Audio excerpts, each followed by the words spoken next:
Hello everyone, let's do my nails with me. म चाहिँ भर्खरै अस्ट्रेलिया आएको 18-19 दिन भयो। मैले चाहिँ अहिले नेलको होम सर्भिस चलाउँछु।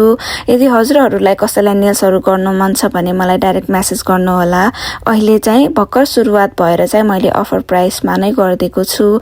हजुरहरूलाई अझै जान्न मन छ भने मलाई डाइरेक्ट म्यासेज पनि गर्न सक्नुहुनेछ। नेल गर्नुभन्दा अगाडि नेल प्रेपहरू चाहिने भएको हुँदाखेरि मैले नेल प्रेपहरू गर्दैछु। नेल प्रेप गरिसकेपछि चाहिँ मैले टिपहरू टालिसकेपछि चाहिँ मसँग टिप कटर नभएको हुँदाखेरि चाहिँ मैले नेल कटरले काटेँ। नेल कटरले काटिसकेपछि मैले सेपिङहरू गरेँ। सेपिङ गरिसकेपछि चाहिँ साइनिङहरू हटाउनु पर्ने हुन्छ, त्यही भएर साइनिङहरू हटाएँ।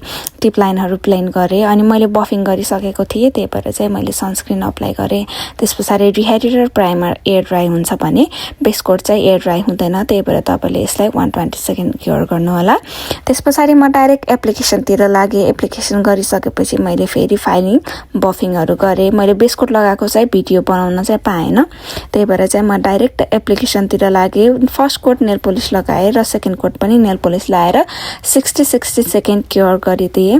त्यस पछाडि टप कोट लगाएँ। टप कोट लगाएपछि बफिङ गरेँ। बफिङ चाहिँ मैले किन गरेँ भन्दाखेरि मलाई चाहिँ क्रोम आर्ट गर्नु थियो, त्यही भएर चाहिँ मैले बफिङ गरेँ।